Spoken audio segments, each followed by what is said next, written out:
या अय्युहल्लज़ीना आमनू ला तुबतिलू सदक़ातिकुम बिल मन्नि वल अज़ा। ऐ ईमान वालो, जब तुम अल्लाह की राह में सदका और खैरात दिया करो, जब तुम दान दिया करो, जब तुम चंदा दिया करो, तो उस पर एहसान न जताया करो और किसी को तकलीफ न दिया करो। अगर ऐसा करोगे तो तुम्हारा सदका बर्बाद हो जाएगा। कल्लज़ी युनफ़िक़ु मालहू रिआअन नास, ऐ ईमान वालो, तुम उनकी तरह न हो जाना जो सदका तो करते लेकिन लोगों को दिखाने के लिए करते हैं, जो मुनाफिकों का तरीका है, जो काफिरों का तरीका है। ऐ मुसलमानों, तुम वो तरीका मत अपनाना। रियाकारी और दिखावा ये काफिरों का तरीका है, ये मुनाफिकों का तरीका है। मोमिन नमाज पढ़ता है तो ये सोच करके पढ़ता है कि ये मेरी जिंदगी की आखिरी नमाज है। जब मोमिन नमाज पढ़ता है तो दिल उसका नमाज की तरफ लगा रहता है, दिमाग उसका नमाज की तरफ लगा रहता है। और जब मुनाफिक नमाज पढ़ता है तो कुरान करीम में अल्लाह बयान करता है, वइज़ा क़ामू इलस्सलाति क़ामू कुसाला, जब ये मुनाफिक लोग नमाज पढ़ने के लिए आते हैं बड़ी सुस्ती के साथ, बड़ी काहिली के साथ आते हैं। युराऊन अन्नास, ये लोगों को दिखाने का काम करते हैं, ये अल्लाह के लिए नमाज नहीं पढ़ते, ये लोगों को दिखाने के लिए नमाज पढ़ते हैं। वला यज़कुरून अल्लाह इल्ला कलीला, और ये बहुत कम अल्लाह को याद करते हैं, ये बहुत थोड़ा सा अल्लाह को याद करते हैं। रियाकारी करना ये काफिरों की निशानी है, मुनाफिकों की निशानी। और अब मैं जो हदीस आपको सुनाने जा रहा हूं, ये वो हदीस है जिसको बयान करने के पहले हजरत अबू हुरैरा रज़ी अल्लाह तआला अन्हु बेहोश हो जाते। हदीस को बयान करने के पहले हजरत अबू हुरैरा बेहोश हो जाते हैं। होश में आते हैं, लोग सवाल करते हैं कि अबू हुरैरा, आप हमको अल्लाह के रसूल की कोई हदीस सुनाने जा रहे थे।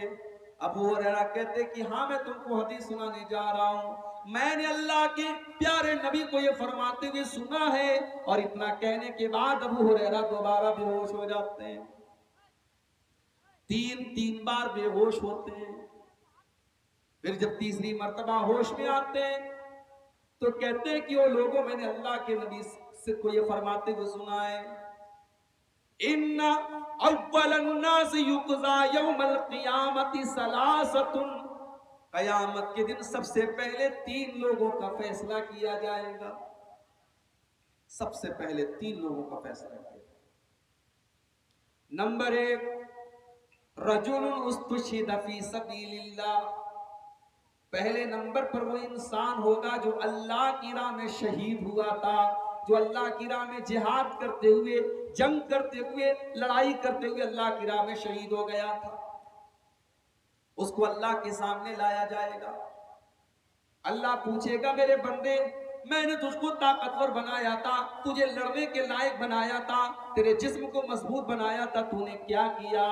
बंदा कहेगा, कातलतु फीका हत्ता स्तुशीदतु, आय अल्लाह, मैं तेरे रास्ते में लड़ता रहा, मैं क़िताल करता रहा, मैं जंग करता रहा, तेरे दुश्मनों को मारता रहा, हत्ता स्तुशीदतु, यहां तक कि मैं शहीद हो गया। अल्लाह फरमाएगा, तू झूठ बोल रहा है, तू इसलिए नहीं लड़ रहा था कि मुझे राजी करने वाला था, अल्लाह को राजी करने वाला था।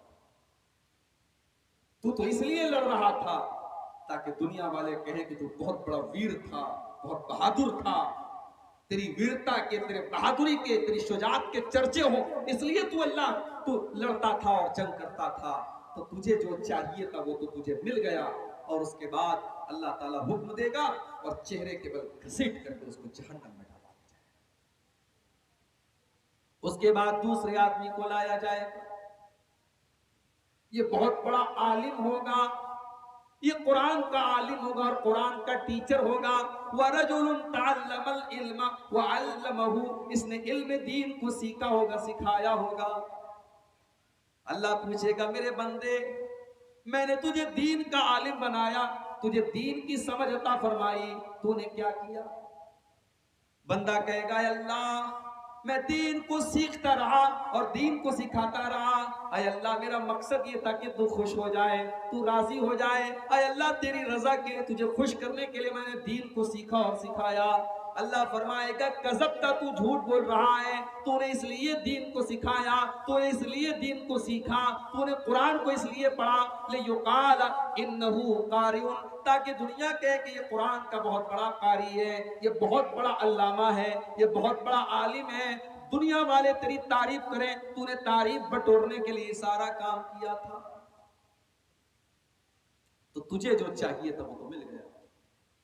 उसके बाद अल्लाह तबारक व तआला उस इंसान को जो दुनिया में आलिम था और टीचर था दीन का, कुरान का, उसको भी घसीट करके जहन्नम में। उसके बाद एक तीसरा आदमी आएगा, ये बहुत बड़ा पैसे वाला, बहुत बड़ा धनवान आदमी, बहुत पैसे वाला मालदार आदमी होगा। अल्लाह ताला पूछेगा मेरे बंदे, मैंने तुझको मुख्तलिफ तरीके का धन दौलत दिया, पैसा दिया, माल दिया, तूने क्या किया?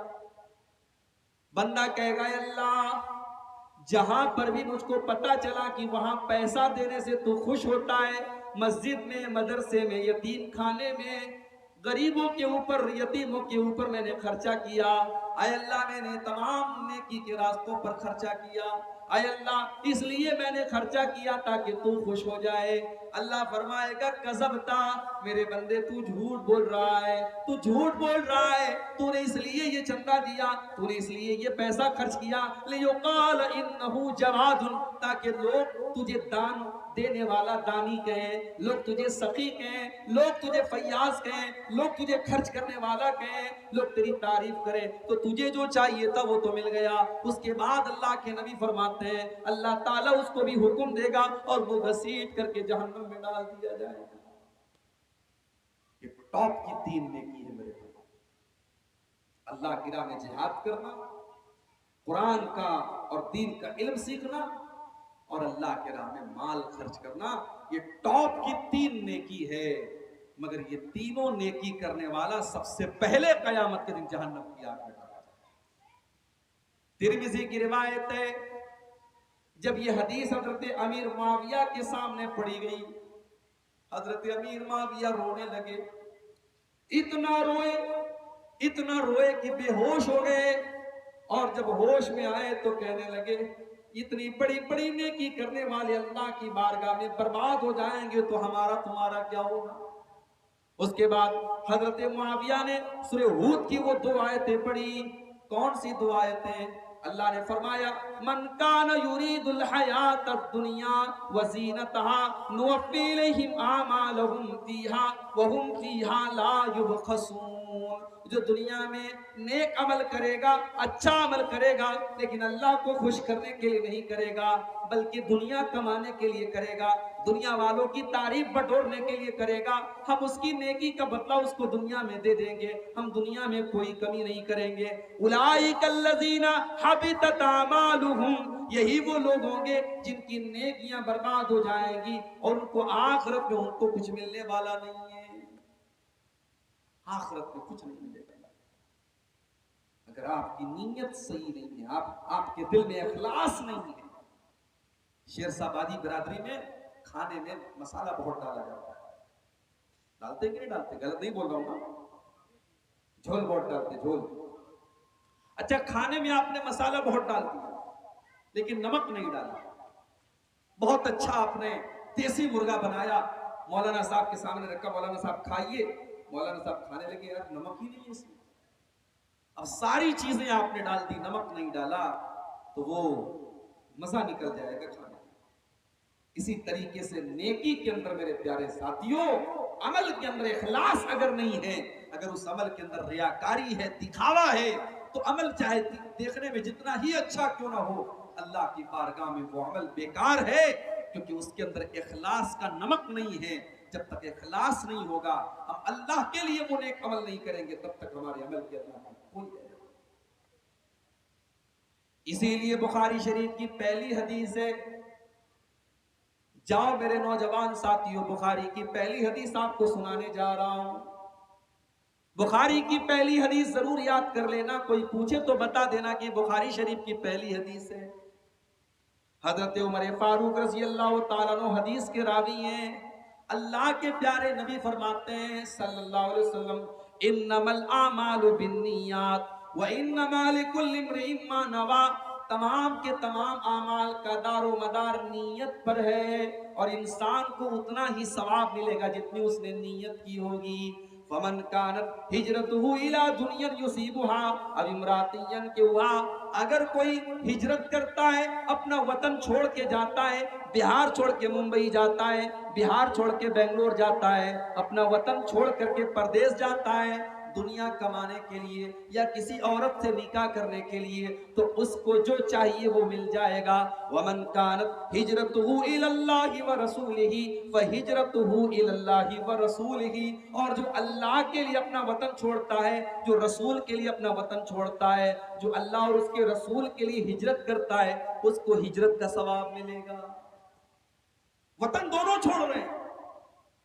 एक इंसान बेचारा बर्मा में रहता था, वहां दीन पर अमल करने में परेशानी आ रही थी, बेचारा अपना वतन छोड़ करके हिंदुस्तान आता है, किसी और मुल्क में जाता है। उसका मकसद है अपने दीन को बचाना, अपने ईमान को बचाना। उसने भी वतन छोड़ा है, लेकिन मकसद है अल्लाह के लिए और उसके दीन के लिए उसने वतन छोड़ा है। और एक और इंसान है जो अपना वतन छोड़ करके कहीं और जाता है पैसा कमाने के लिए, किसी औरत से निकाह करने के लिए, वतन वो भी छोड़ रहा है। अमल सेम है, फर्क दोनों में क्या है? एक की नीयत दुनिया कमाना है और एक की नीयत अल्लाह को खुश करना है। तो जो अल्लाह को खुश करने के लिए हिजरत करेगा उसको हिजरत का सवाब मिलेगा, और जो अपना वतन छोड़ेगा दुनिया के लिए और कारोबार के लिए, उसको कोई सवाब नहीं। नीयत का मामला इतना अहम है मेरे प्यारे साथियों कि अगर आपकी नीयत सच्ची है तो अमल के बगैर भी आपको अमल का सवाब मिल जाएगा। अभी आपने अमल नहीं किया, लेकिन आपकी नीयत अगर सच्ची है तो आपको सवाब मिल जाएगा। अल्लाह ने फरमाया वमन यखरुज मिन बैतिही मुहाजिरन इलल्लाहि व रसूलिही सुम्मा युद्रिकुहुल मौत फक़द वक़ा अजरुहु अलल्लाह। जो अल्लाह के रास्ते में हिजरत करने के लिए जाता है और रास्ते में उसका इंतकाल हो जाता है, उसकी मौत हो जाती है, उसका सवाब अल्लाह ताला क्या मिलेगा? वो अपने शहर से निकला था, ये सोच करके निकला था कि मैं दूसरे शहर में जाऊंगा ताकि वहां जाकर के मैं आजादी से नमाज पढ़ सकूं, मैं आजादी से रोजा रख सकूं, मैं आजादी से इस्लाम के ऊपर अमल कर सकूं। वो हिजरत के इरादे से निकला था और रास्ते में उसको मौत आ गई, तो अल्लाह फरमाता है फक़द वक़ा अजरुहु अलल्लाह, उसको जरूर उसकी नेकी का सवाब मिलेगा। अल्लाह के नबी फरमाते हैं तुमसे पहले की उम्मत में एक आदमी था जो 99 लोगों का कातिल था, 99 लोगों का उसने मर्डर किया था। उसके दिल में तौबा का ख्याल आया, उसने पता लगाया कि क्या मैं तौबा कर सकता हूं। किसी ने कहा कि फला आदमी के पास चले जाओ, वो अल्लाह का बहुत नेक बंदा है, उसके पास जाकर के तुम अपना मसला उससे पूछो, वो जरूर तुमको रास्ता बताएगा। वो पहुंचा। अब ये साहब जो थे ये आलिम नहीं थे, राहिब थे। ये बहुत नेक तो थे लेकिन आलिम नहीं थे। एक बात याद रखो, आलिम का काम आलिम ही को करना चाहिए, आलिम की जगह किसी और को मत दो। इस बार सीमांचल के जलसों में कई जगह मैंने देखा शायरों को बुलाया जा रहा है। मऊ से शायर आ रहे हैं, प्रतापगढ़ से शायर आ रहे हैं, लखनऊ से शायर आ रहे हैं। क्यों आ रहे हैं भाई? आप जलसा करा रहे हैं कि मुशायरा करा रहे हैं? हर तकरीर के पहले झूम झूम करके नात पढ़ रहा है वो शायर, और कई जगह मैंने देखा कि ऐसी ऐसी नात पढ़ रहा है जिसमें साफ साफ अल्लाह के नबी की शान में गुलू किया जा रहा है और अल्लाह के नबी को अल्लाह के मकाम तक पहुंचाया जा रहा है। जलसे में बड़े बड़े उलमा बैठे हैं, कोई बोलने वाला नहीं। ये बहुत बड़ी कमी है मेरे भाइयों हमारे लिए। अभी हम शायरों को बुला रहे हैं, कल कोई नौटंकी बाज आएगा, कोई ड्रामेबाज आएगा, कोई चुटकुले सुनाने वाला आएगा, फिर पब्लिक कहेगी कि किसी नाचने वाले को बुला दो, किसी गाने वाले को बुला दो, बस पब्लिक की हर डिमांड हम पूरी करते चले जाएं। ऐसा नहीं होना चाहिए। बंगाल के अंदर अभी मैं गया, पैंट कोट पहन करके टाई लगा करके एक इंसान आता है, आलिम नहीं है उसने, वो आलिम नहीं है, उसने किसी मदरसे का मुंह भी नहीं देखा है, 4 किताबें पढ़ ली, डॉक्टर जाकिर नायक की कुछ वीडियोस देख ली, बहुत बड़े अल्लामा बन गए, बहुत बड़े अल्लामा बन गए, ब्रदर फला बन गए। अब वो फतवा क्या देते हैं, तकरीर उनकी मौजूद है इंटरनेट पर, फतवा ये देते हैं कि अगर कोई औरत पर्दा नहीं करती है तो काफिर हो जाती है। अगर कोई औरत पर्दा नहीं करती है, नकाब में नहीं रहती है, बेपर्दा घर से निकलती है, तो वो काफिर हो जाती है, क्योंकि अल्लाह ने कुरान में औरत को पर्दा करने का हुक्म दिया है और वो जानबूझ करके अल्लाह के हुक्म को नहीं मान रही है, इसलिए वो काफिर हो जाती है। और ऐसी औरत जब घर जाती है और शौहर से मुलाकात करती है तो वो जिना करती है, क्योंकि वो तो काफिर हो चुकी है। वीडियो मौजूद है इंटरनेट के ऊपर। मैं बंगाल में गया, एक साहब मुझे बताने लगे, तो मैंने कहा कि बोया पेड़ बबूल का तो आम कहां से आए। आपने उलमा की जगह इनको बिठाया है, इन जोकरों को ला करके आपने बिठाया है। बंगाल और सीमांचल के इस इलाके में अल्लाह की कसम तकलीफ होती है, दर्द होता है कि आप इस स्टेज पर ऐसे लोगों को बुलाते हैं जो कुरान की एक आयत ढंग से नहीं पढ़ सकते, जो मौजूद रिवायतें आपके सामने बयान करते हैं, जो मनगढ़ंत किस्से आपके सामने बयान करते हैं, लेकिन आवाज अच्छी है, तरन्नुम अच्छा है, अंदाज अच्छा है, बस आप फिदा हैं और उसको आप बुला रहे हैं। मेरे भाइयों, आलिम की जगह आलिम को दीजिए, किसी और को मत दीजिए। जाहिलों से आप मसला पूछेंगे तो वो गलत जवाब भी देंगे और आपको गुमराह करेंगे। और ये कयामत की एक निशानी भी अल्लाह के नबी ने बताई, ये कयामत की एक निशानी है कि आलिम की जगह जाहिल को दी जाए। जाहिलों से लोग मसला पूछेंगे। अल्लाह के नबी फरमाते हैं, बुखारी की रिवायत है, इन्नल्लाह ला यक़बिज़ुल इल्म इंतिज़ाअन यंतज़िहु मिनल इबाद। अल्लाह ताला दुनिया से इल्म को अचानक नहीं उठाएगा, वलाकि यक़बिज़ुल इल्म बिक़ब्ज़िल उलमा, बल्कि अल्लाह ताला धीरे धीरे उलमा को उठा लेगा। अभी तो अल्लाह का शुक्र अदा करो, अभी उलमा मौजूद हैं। ये अलग बात है कि धीरे धीरे उलमा की जगह जाहिलों को दी जा रही है, मगर अभी भी बहुत सारे उलमा मौजूद हैं। जो उलमा मौजूद है उनकी कदर करो मेरे प्यारे साथियों, क्योंकि वो जमाना करीब आ रहा है। अल्लाह के नबी फरमाते हैं कि धीरे धीरे उलमा दुनिया से चले जाएंगे, हत्ता इज़ा लम युबक़ी आलिमन, यहाँ तक कि जब कोई आलिम नहीं बचेगा, इत्तख़ज़न नासु रुऊसन जुहाला, लोग जाहिलों को अपना सरदार बना लेंगे, लोग जाहिलों को मुफ्ती बना लेंगे, लोग जाहिलों को माइक पर बुला करके तकरीर करवाएंगे, लोग जाहिलों से मसला पूछेंगे, फ़ज़ल्लू फ़अफ़्तौ बिग़ैरि इल्मिन फ़ज़ल्लू वअज़ल्लू, और जाहिल जब फतवा देगा तो खुद भी गुमराह होगा और दूसरों को भी गुमराह करेगा। आलिम का काम आलिम ही कर सकता है, जाहिल को उसकी जगह मत दीजिए। 99 लोगों का उसने मर्डर किया, तौबा करना चाहता है, वो पहुंचा लेकिन आलिम के पास नहीं पहुंचा, राहिब के पास पहुंचा। राहिब किसको कहते हैं? जो बहुत नेक हो, बहुत अल्लाह वाला हो, लेकिन आलिम ना हो। वो नेक तो था, वो अल्लाह वाला तो था, वो इबादत गुजार तो था, लेकिन आलिम नहीं था। इसने कहा, भाई साहब मैंने 99 लोगों का मर्डर किया है, फहल्ली मिन तौबा, मैं तौबा करना चाहता हूं, क्या मेरी तौबा अल्लाह ताला क्या कबूल हो जाएगी? उसने कहा, रे भाग जा यहां से, तू 99 लोगों का कत्ल करके आया है और तू किस मुंह से तौबा करने आया है? तेरी कोई तौबा वबा कबूल नहीं होगी, तू भाग जा यहां से, तू सीधे जहन्नम में जाएगा। उसने कहा, अच्छा मेरी तौबा कबूल नहीं होगी? कोई बात नहीं, जब तौबा कबूल नहीं होगी तो जैसे 99 कत्ल किया है, कत्ल और कर देता हूं, तो तलवार निकाली और उसको भी कत्ल कर दिया। 100 कत्ल कर दिए उसने। फिर एक दिन उसके दिल में एहसास आया कि यार मैं बहुत गलत काम कर रहा हूं, तौबा करना चाहता हूं। फिर पता लगाया, तौबा करना चाहता हूं, क्या करूं? किसी ने कहा फला के पास चले जाओ, वो तुमको सही मशवरा देगा, सही एडवाइस देगा। अब ये जिसके पास पहुंचा तो हदीस के अल्फाज है, वो आलिम था, आलिम के पास पहुंचा और उससे जाकर के कहने लगा इन्नी कतल तो मिअत नफ्सिन, मैंने 100 लोगों का कत्ल किया है, फहल्ली मिन तौबा, क्या मैं तौबा कर सकता हूं? वो आलिम था, आलिम ने सही जवाब दिया।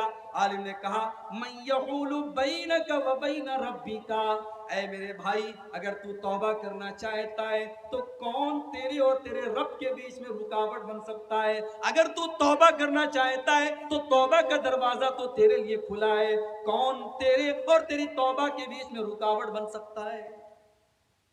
तौबा कर ले, कोई बात नहीं, तू तौबा कर ले, तू सुधर जा, तू अपनी इस्लाह कर ले। मगर हां, अगर तू तौबा करना चाहता है तो तुझे ये गुनहगारों की बस्ती छोड़नी पड़ेगी, तुझे डाकुओं और चोरों का इलाका छोड़ करके अल्लाह के नेक बंदों के इलाके में जाना पड़ेगा।